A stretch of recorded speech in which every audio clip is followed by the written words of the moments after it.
Hey everyone, it's Vinny. I want to give you guys a quick update. So I took a bit of a break from recording for what I'm going to call like my season 4.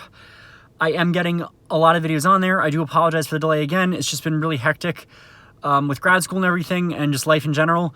However, I just wanted to address this real quick because I know people always DM me on Instagram and they're worried about the whole coronavirus thing. My own opinion on it, I'm not too worried about the coronavirus at all. In fact, I don't know how old any of you guys are, but I remember when swine flu happened, I was in high school. The whole swine flu crisis thing, it wasn't blown out of proportion like this is. Like I go to the local supermarket and it is literally like a war zone. So I don't know why people are overreacting.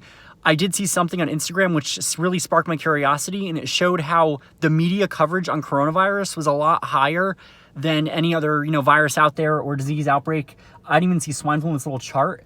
It just really put things in perspective, how it's really all about how the media is portraying this. When I was in college for a different major, pre-med biology, we did have to take microbiology, and then we did like a disease course, but we learned about coronaviruses, and it included like, coronaviruses, SARS, all that. All it is, it's a fancy word for saying cold.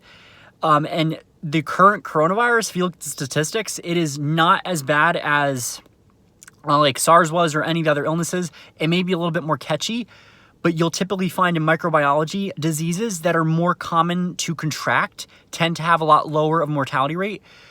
So for example, highly contagious diseases such as chickenpox, flu, measles, mumps, all of them, they have a very low mortality rate compared to diseases that have a higher pathology like Ebola. Contracting Ebola is a lot harder than the other diseases. So that's something that is kind of like one of the things you'll learn about when you learn about microbes and microbiology.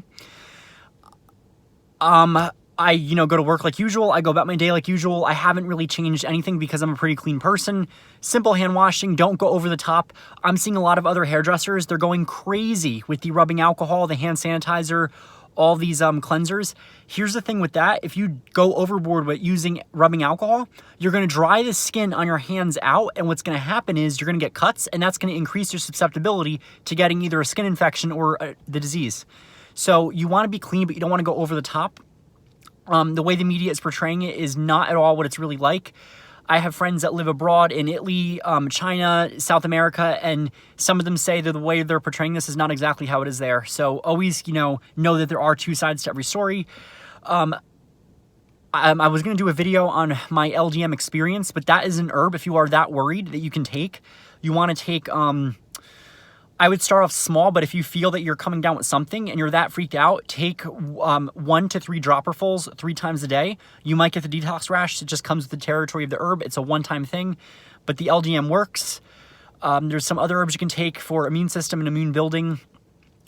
Look up, there's an online herbalist. She's amazing, and she does herbal classes. Locust Light Farm, that's another great resource. Herbal Antivirals is a really good book if you want to research on how to make your own herbs at home to help you should you get sick or you want to be preventative. That's another thing too. Being preventative versus being reactive is a very different thing. It's better just to be prepared. And in my little herbal kit, I always have like little vials of tinctures that will last about 3 to 4 years that I always keep, and I'll make fresh every time they expire, just in case you have such an occasion like this. So I'm also thinking that in about 2 to 3 weeks, it should return to a state of normalcy, like where people will realize that, oh, we're overreacting over a cold, and then it will be back to normal. So that's my own little take on that. I think this whole quarantine thing in New York is ridiculous. I think that canceling events is ridiculous. I'm still going to June to the Energizing Summit, hell or high water. Now is the time to buy flight tickets, and if you want to make yourself some money, invest in stocks for cleaning companies and airlines, because this is what it's doing in the stock market. It's going to tank, but remember, whatever goes down must come up. So that is about it. I don't think I have anything else to say on the matter, other than just simple hand washing, basic hygiene, nothing too fancy. Let me know down below what things are like in your town or your country. Are they as hyped up as what the media is showing, or is it exaggerated there? And what are your herbs or precautions that you're taking? So I'll see you guys soon, and hopefully I'll be right back on my uploading schedule. So see you guys soon.